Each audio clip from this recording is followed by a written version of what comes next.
Good morning! For today's video ay gagawa tayo ng chocolate puto.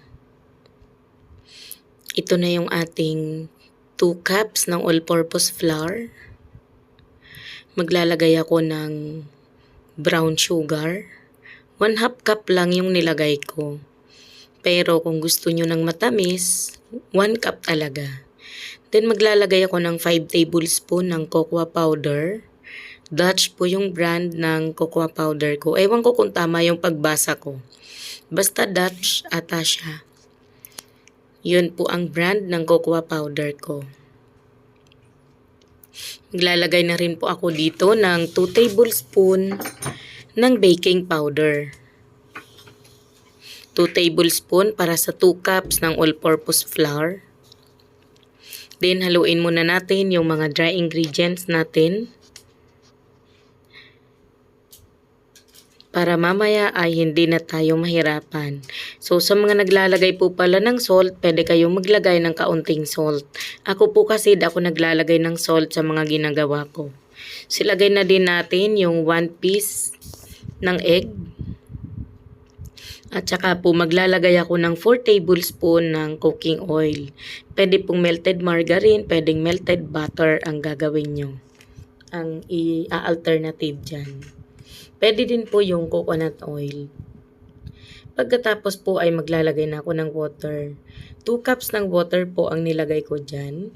Pwede mo po yan i-replace ng ibap na gatas or fresh milk para sa mas masarap na luto. Haluin lang natin mabuti. Hindi ko na po ito sasalain. Aayusin na lang natin yung pag-mix natin para diretso na po ito.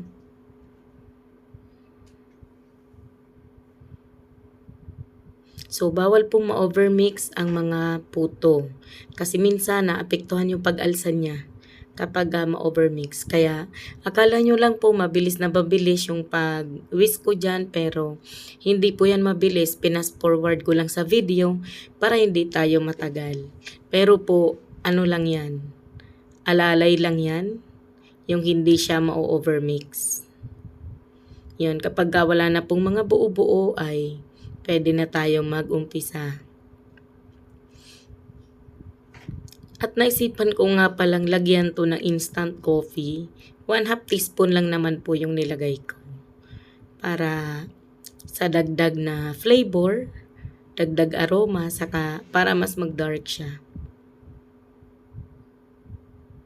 Yan, every time nagagawa ako ng mga chocolate na cupcake, puto, naglalagay ako ng instant coffee. Yun, sa mga mahilig po sa matamis, gawin na pong buo na 1 cup yung ating sugar. Pwede naman po kayong gumamit ng white sugar. Brown sugar lang yung ginawa ko dito.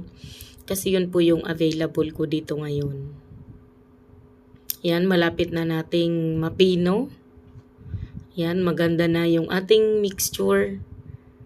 Pagka ganyan ay pwede na tayo mag-umpisang maglagay sa mga puto molder natin.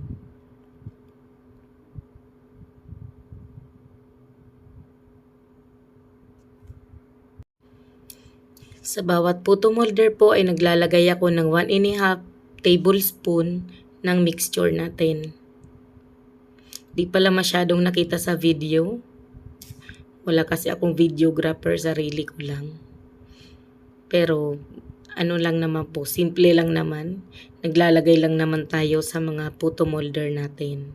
So habang ginagawa po natin, kailangan nagpakulo ka na rin ng tubig sa steamer para pagkatapos ay pwede na nating isalang. Hindi naman na po nire-rest. So ito po, after 10 minutes na nag-steam tayo, ay ito po ang kinalabasan. Ang ganda ng pagkakaalsa at nag-crack talaga yung yung top ng ating ginawang chocolate puto. So ang sarap niyang tingnan. Di na po ako diyan naglagay ng cheese. Kasi nakita ko na umalsa naman. So hindi na ako nagpahabol ng cheese. Ayos na po yan.